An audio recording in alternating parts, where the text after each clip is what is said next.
Salut, salut! Salut à tous! Bon bah ça y est, je viens de rentrer de l'extérieur où il fait un froid de canard, mais je suis quand même allée voir les belles vagues. Je vous enverrai une petite photo. C'est en train de transférer sur mon ordi. Voilà. Bon, ce soir, eh bien, encore des petites histoires pour devenir grand. À voir maintenant ou en différé, comme vous voudrez. Voilà, là j'ai choisi pour ce soir le petit roi Ego Ier, ça vous dit? Voilà, le petit roi Ego Ier qui, vous verrez, enfin voilà, ça parle de civisme, ça parle, voilà, ça parle de refuser des choses à un enfant pour son bien et non pas toujours lui dire oui.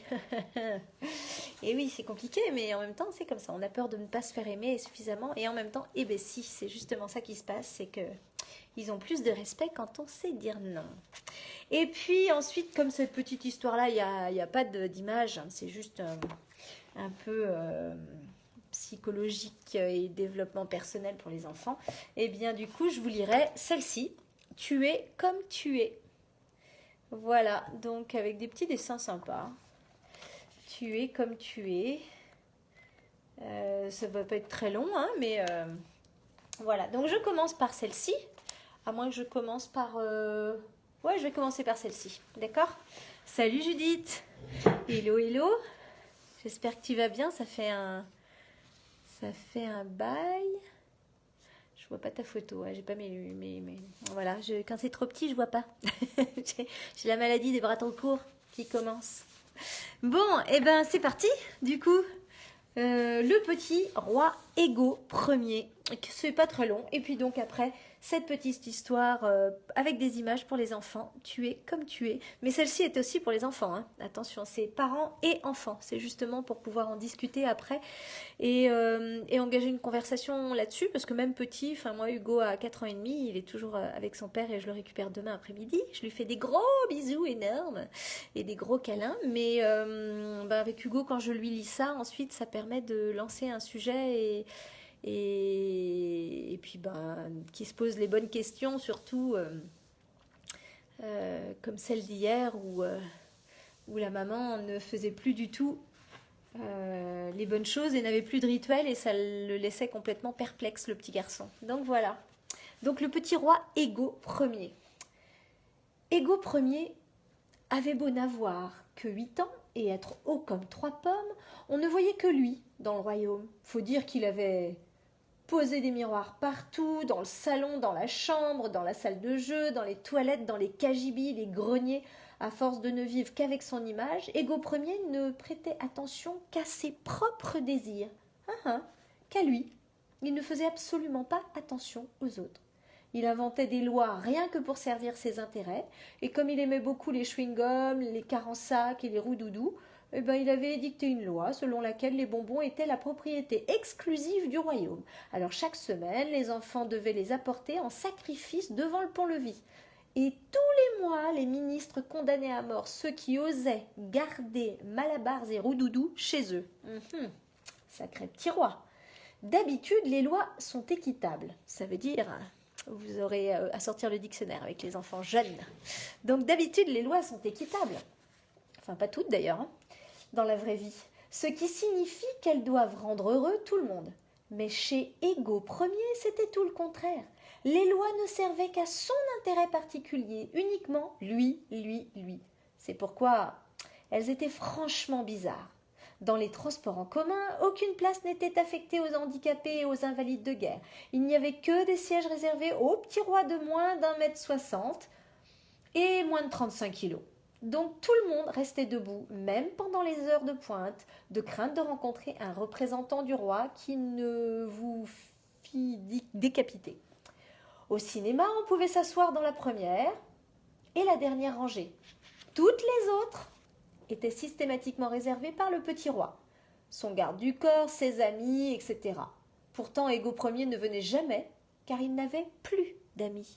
Et non, plus du tout même. Après quelques années de règne, Il n'y eut plus un seul habitant dans le royaume. Tous avaient déserté, tous les enfants étaient partis, les poches pleines de bonbons. Comment peut-on vouloir rester avec un roi qui ne s'intéresse qu'à son propre bonheur et pas à celui des autres? Le roi, Égo Ier, resta tout seul dans son royaume sans savoir qu'il était tout seul. Depuis des semaines, les ministres du roi se ruinaient en bonbons, malabars et carensacs pour continuer à lui faire croire que les collectes avaient toujours lieu. Il ne voulait pas le vexer, mais bon. Un matin, en consultant son calendrier royal, Égo s'aperçut qu'il allait bientôt avoir 9 ans et qu'il avait furieusement envie de donner une fête avec des enfants de son âge. Alors on lui remit 1 million de cartons d'invitation sur lesquels il fit imprimer « Le petit roi Égo Ier a l'immense honneur de vous inviter à fêter ses 9 ans, samedi 17 juin entre 14h et 20h. » Et après avoir réfléchi, il ajouta « Tout individu entre 5 et 17 ans doit se présenter devant les portes du royaume sous peine d'être décapité. » Ça, c'est de l'invitation, hein. Évidemment, personne ne vint. Personne, puisqu'il n'y avait plus un seul enfant, et d'ailleurs plus personne du tout. Les ministres tremblaient comme des feuilles, craignant que le petit roi ne s'aperçoive qu'il lui avait menti depuis des semaines. Le jour de l'anniversaire, on ramassa quelques vieux clochards dans la rue, on les pomponna, les baigna, les vêtit de propre, les maquillant, leur arrachant leurs cheveux gris pour faire croire au roi que c'étaient des enfants. Les clochards se goinfrèrent de gâteaux au chocolat, bonbons et autres liqueurs délicieuses, et ensuite ils s'assoupirent en ronflant. Salut Thierry, salut Letty. Alors le petit roi Égo Ier, furieux, hurla: Je punis de mort tous ceux qui osent s'endormir à une fête d'anniversaire. On décapita donc tous les clochards qui dormaient du sommeil du juste, et le roi Égo Ier resta là, à bougonner devant ses miroirs, que les gens étaient bien mal polis, goinfres, intéressés, égoïstes, et qu'il ne faisait que s'endormir après avoir boulotté tous les gâteaux d'anniversaire, et qu'il était bien seul. Oui, bien seul. Il y a quelque chose de pourri au royaume d'Égo Ier, dit-il. Il s'en rend compte quand même. Il était si seul, enfermé dans sa prison dorée, qu'il décida de sortir sans sa garde. Quand il se promena dans le jardin, les roses se fanèrent aussitôt, le soleil se coucha. Après quelques longs kilomètres dans son jardin, Égo Ier croisa le jardinier, qui était sourd comme un pot et un peu fou de la tête, de telle sorte qu'il ne reconnut même pas le roi. « Oh là !» hurla Égo Ier. « J'ai perdu mon chemin. Pardon, désolé, je viens d'avoir un appel. » Où j'en suis? Oh Oh là, brave homme, j'ai perdu mon chemin. Peux-tu m'indiquer où je puis trouver refuge pour la nuit? Un bon royaume avec un roi sympa. Le jardinier lui indiqua le royaume d'en face. Allez donc dans cette bonne maison où vit un bon roi, doux et généreux, qui cherche à rendre heureux les autres. Et il chuchota: Partez vite d'ici, où vit l'insupportable Égo Ier, égoïste à en crever. Il a bien de la chance de ne pas s'être fait décapiter par ses sujets. Ah ça, oui, mon bon monsieur. Pour remercier le jardinier de sa franchise, Égo lui laissa la vie sauve et se précipita dans le royaume d'en face. Là-bas, il apprit un certain nombre de lois. On ne doit pas gribouiller sur les murs de la ville, on ne doit pas mentir, on ne doit pas frapper les autres, ni leur manquer de respect. De temps en temps, fallait donner de l'argent, non pas pour le roi, non, mais pour pouvoir acheter et fabriquer de grandes choses, des hôpitaux, des écoles, des crèches et des tas de bâtiments utiles. On appelait cela les impôts. Égo Ier en était époustouflé. Comme ces lois étaient bien faites, il décida d'apprendre son métier de roi en vivant ici, au milieu des autres. C'était si bon de voir de bonnes têtes bien souriantes et pas décapitées pour un sou. Bientôt, pensa Égo Ier, quand je serai guéri de mon insupportable égoïsme, car il faut bien appeler les choses par leur nom, je reviendrai dans mon royaume et j'écrirai rien que des bonnes lois, bonnes pour tous.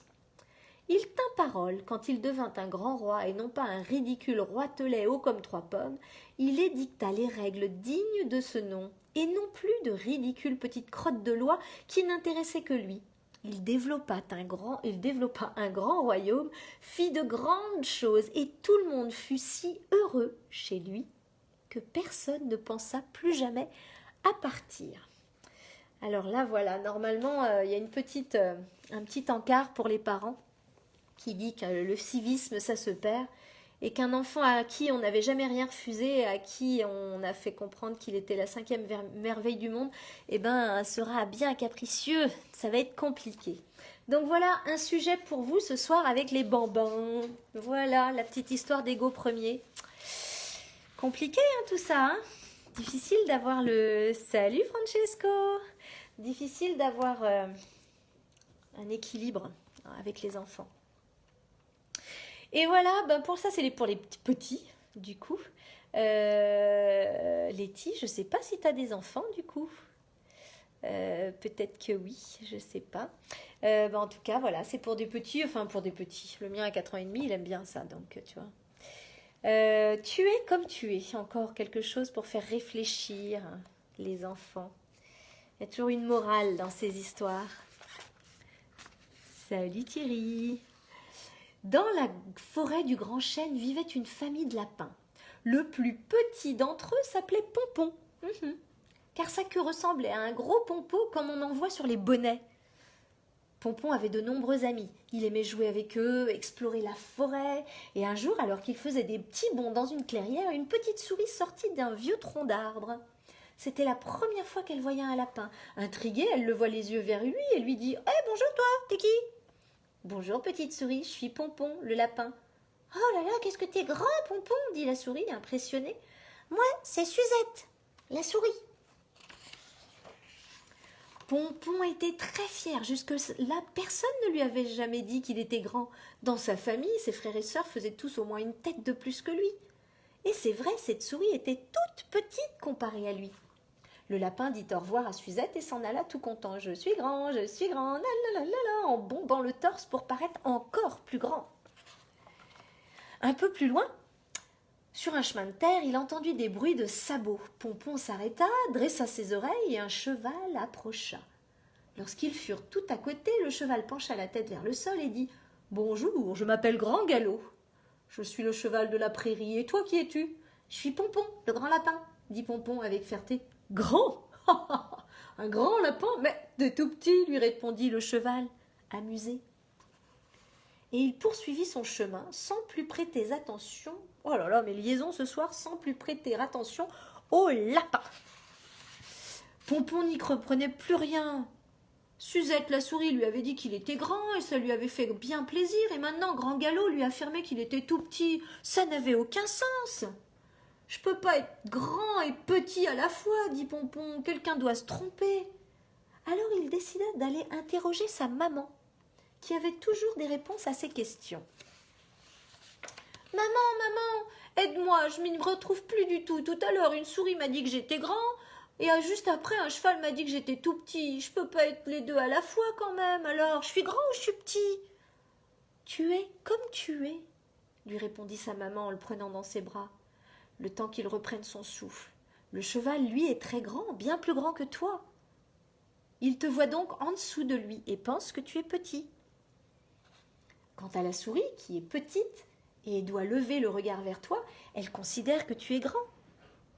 Mais tu es comme tu es, à la fois plus grand que certains animaux et à la fois plus petit que d'autres, lui répondit-elle en l'embrassant. Elle lui servit un jus de carotte et ajouta « Et puis tu sais bien, tu es à la fois mon petit lapin et mon grand enfant. Je te trouve assez grand pour aller jouer tout seul avec tes copains, mais quand même trop petit pour rentrer seul à la maison quand il fait noir. Mais surtout, tu es mon Pompon. Et je t'aime comme tu es. » Pompon n'était pas sûr d'avoir tout compris, mais il se dit « Je suis comme je suis et ma maman m'aime comme je suis. » Il pensa que c'était sans doute le plus important, et puis c'était drôle d'être à la fois grand et petit. Le lendemain, Pompon sortit de son terrier et s'en alla chez son ami le blaireau. Blaise avait pris froid et s'était enrhumé. Ça faisait une semaine qu'il sortait plus. Pompon s'était donc proposé de venir jouer chez lui.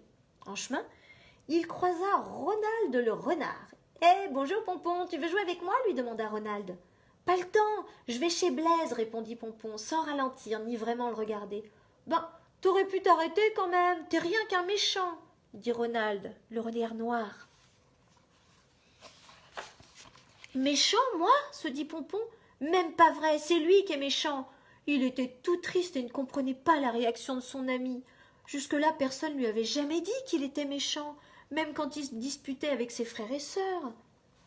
Alors bientôt, il arriva chez Blaise. Tous deux passèrent l'après-midi à jouer, à cache-cache, et ne virent pas le temps passer. Lorsqu'il fut l'heure de rentrer chez Pompon, Blaise le raccompagna à l'entrée et lui dit « Merci beaucoup, Pompon, je me suis vraiment bien amusée. T'es vraiment gentil d'être venu jouer avec moi alors que je peux pas sortir. » Ah ah! Pompon n'y comprenait décidément plus rien du tout. Méchant, gentil, méchant et gentil à la fois, non mais quand même, je comprends rien. Cette fois, il décida d'en parler à son papa. Papa, explique-moi s'il te plaît, tout à l'heure, Ronald le renard m'a traité de méchant, et moi je trouvais que c'était plutôt lui qui était méchant de me dire ça. Ensuite, Blaise, le blaireau, m'a dit que j'étais vraiment gentil. Je peux pas être les deux à la fois quand même, alors je suis gentil ou je suis méchant? Le papa prit le temps de répondre et lui dit, tout sérieusement, « Tu es comme tu es. » lui répondit-il en le prenant sur ses genoux. Ronald avait envie de jouer avec toi et comme tu lui as dit non, il t'a trouvé méchant. En réalité, il était déçu et triste que tu ne joues pas avec lui. Blaise, lui, était très content que tu viennes jouer avec lui, c'est pourquoi il a trouvé que tu étais gentil. Mais tu es comme tu es, Pompon, et moi je t'aime comme tu es. Termina son papa en lui caressant affectueusement la tête. Coucou Annick, fait plaisir, cool. Mais alors, comment je peux savoir si les gens sont gentils ou méchants? Ou si les choses sont bonnes ou mauvaises? Demanda Pompon qui se sentait encore tout embrouillé. Ce que tu dois savoir d'abord, répondit son papa, c'est ce que tu ressens, ce que tu aimes ou n'aimes pas. Ensuite, au lieu de déclarer par exemple le chèvrefeuille est mauvais ou dis simplement je n'aime pas ça. Car si toi tu ne l'aimes pas, d'autres l'apprécient beaucoup. Et au lieu de dire Ronald est méchant de me traiter de méchant, dis plutôt je suis fâché quand Ronald dit que je suis méchant. Parce que si toi tu es en colère à ce moment-là contre lui, quelqu'un d'autre peut l'aimer très très fort et le trouver gentil. Oh là là! Le papa de Pompon lui murmura dans le creux de l'oreille « Je vais te révéler un secret, Pompon. » Le petit lapin sentit alors son cœur battre très très fort. Quand quelqu'un te dit quelque chose sur toi, il te révèle toujours quelque chose sur lui en même temps. Par exemple, quand Ronald dit que tu es méchant, il te fait également savoir qu'il est triste et fâché. Et quand Blaise dit que tu es gentil, il te dit qu'il est lui content et joyeux. Tu comprends? Alors Pompon, la prochaine fois qu'un de tes amis te dira que tu es méchant, tâche de ne pas te fâcher. Prends une grande inspiration et essaie plutôt de deviner ce qu'il a sur son cœur. Demande-lui pourquoi il est contrarié ou en colère. Puis essayez ensemble de trouver une solution pour que vous soyez contents, tous les deux. Tu verras, ce secret va changer ta vie. Et c'est vrai, ça change la vie. Pompon était impatient d'essayer le secret que son papa venait de lui confier.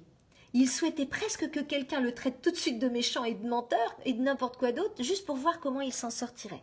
Finalement, il n'a pas besoin d'attendre bien longtemps, et cet après-midi-là, alors qu'il gambadait une nouvelle fois dans la forêt, il aperçut soudain une magnifique touffe de trèfle en fleurs à côté d'un grand arbre. Je vais me régaler, miam miam, des trèfles, songea Pompon en se léchant les babines et en agitant sa petite queue toute blanche. Il se mit à les croquer à grands coups de dents. Croac, croac, croac. Soudain, une petite belette sortit d'un trou à côté de l'arbre. Quand elle vit Pompon en train de dévorer les trèfles, elle se fâcha tout rouge et lui dit d'une voix haut perché « C'était mon trèfle! Tu n'avais pas le droit de le manger, t'es qu'un voleur, méchant lapin !» Oh, Pompon ne s'attendait pas à ça. Il faillit tout avaler de travers et il sentit qu'il se mettait lui aussi en colère. Alors il commença par se dire que cette petite belette était méchante, qu'il ne pouvait tout de même pas savoir qu'elle habitait là, que la forêt appartenait à tous les animaux. Donc que c'était pas son trèfle, mais celui de tout le monde. Il avait envie de lui dire qu'il la détestait, voire de la pousser très fort et de lui demander de s'en aller. Mais, heureusement, Pompon se souvint des mots de son papa. Quand quelqu'un te dit quelque chose sur toi, il te révèle toujours quelque chose sur lui en même temps. Il y réfléchit un instant. Visiblement, se dit Pompon, cette belette est très contrariée. Elle est en colère et elle me traite de méchant et de voleur parce que elle pense que je lui ai volé son trèfle et que j'ai fait exprès. Alors Pompon respira un grand coup et prit une voix toute douce. Tu es fâché parce que tu voulais manger ces trèfles?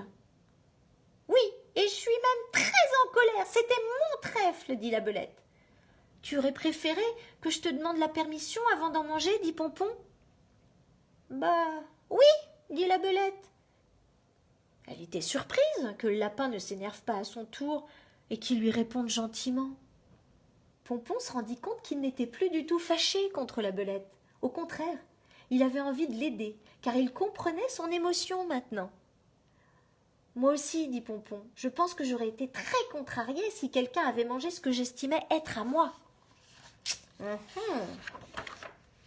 Si tu veux, suggéra Pompon, en échange du trèfle que j'ai mangé, je peux t'emmener dans un endroit que je suis seule à connaître, où il y a beaucoup de fèves délicieuses. Ça te dirait?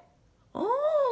La belette ouvrit de grands yeux et s'arrêta de bougonner et de râler. Décidément, ce petit lapin si calme était bien étrange. Et justement, elle adorait les fèves. Mais elle avait du mal à savoir où en dénicher. Oh, je veux bien, lui dit-elle, sentant que sa colère était presque partie, presque retombée. Alors ils s'en allèrent tous les deux. Et il l'emmena, sa petite belette, dans un coin où il y avait des fèves. Quand la belette vit combien il y en avait, elle s'exclama « Oh, c'est merveilleux, t'es vraiment trop gentil !» Pompon faillit en rougir. « Oh, au fait, c'est quoi ton prénom ?» demanda-t-elle. « Je m'appelle Pompon. »« Et toi ?»« Moi, c'est Bichette. » Avant de commencer à déguster les fèves goulûment. À dater de ce jour, Pompon et Bichette devinrent de grands amis. Parfois, c'était lui qui allait lui rendre visite et l'invitait à faire un goûter de fèves. D'autres fois, c'était elle qui passait chez lui et lui proposait de venir partager sa dernière repoussée de trèfle. Le soir, quand il rentra chez lui, Pompon s'empressa de raconter à ses parents comment il s'était fait une nouvelle amie. Au lieu de me laisser emporter par la colère, j'ai pris une grande inspiration et j'ai essayé de savoir ce qu'elle avait, pourquoi elle râlait. Quand j'ai compris qu'elle était très fâchée et un peu triste, ça m'a donné envie de l'aider. Alors, demanda la maman de Pompon, maintenant, est-ce que tu sais si tu es gentil ou méchant? Je suis comme je suis, dit Pompon, en embrassant très fort ses parents. Je suis votre petit Pompon et j'ai besoin d'un grand câlin. Et aujourd'hui, j'ai compris de grandes choses. Et voilà, on est comme on est, exactement. Donc il faudra en discuter avec les enfants, ça aussi. C'est bien parce qu'en fait, ça fait réfléchir et je pense que les enfants, ils attendent ça, de pouvoir exprimer aussi ce qu'ils pensent des histoires. Enfin, le mien, en tout cas, il est comme ça, toujours très curieux. Le tien aussi, Thierry, il doit l'être, je pense, si tu regardes, c'est que peut-être il est devant avec toi. Eh bien, en tout cas, ça m'a encore... Ah, bah super, hein, génial. Il s'appelle comment, ton fils?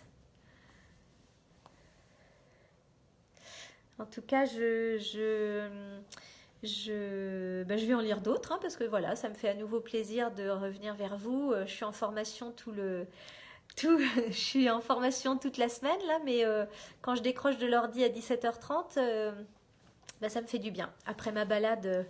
dans la tempête là, ça fait un bien fou. Lucien, Lucien, je lirai une histoire à nouveau demain si tu es là, et il y aura mon fils d'ailleurs demain soir, donc voilà, on se mettra devant tous les deux et puis on lira une belle histoire, donc j'espère que Lucien sera là.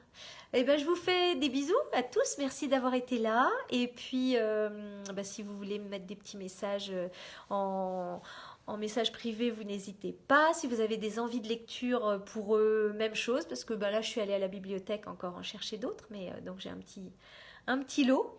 Et je vous dis à demain, si vous êtes là encore, ça me fera grand plaisir en tout cas. Et Lucien, j'espère que tu as plein de choses à demander à ton papa du coup, et que tu restes comme tu es.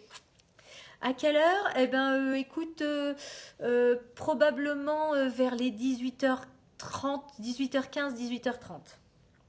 Voilà, je ferai juste une pause ce week-end parce que je serai pas là, on sera pas là. Mais sinon, ouais, vers 18h30, je pense le temps de se poser après le sport. Après le sport. Voilà, merci à tous. Et puis, n'hésitez pas à me laisser des petits mots, ça me fait plaisir de vous voir. Pascal, j'ai vu que tu m'avais écrit, je vais lire ça après, je vais vous répondre en tout cas. À demain et ben, ça me fait plaisir. Voilà, moi les lectures, je pense que je vais en faire un métier. Je vous embrasse, belle soirée à tous, bon confinement, prenez un bon apéro. Et puis ouais, Francesco, tu seras content, tu vas voir ton pote demain. Hugo revient demain après-midi. Mon petit bout! Donc voilà, il va être content aussi de pouvoir remettre ses doigts dans son nez en live. Génial! Bon, et ben je vous souhaite une belle soirée en tout cas. Merci, tchuss tchuss!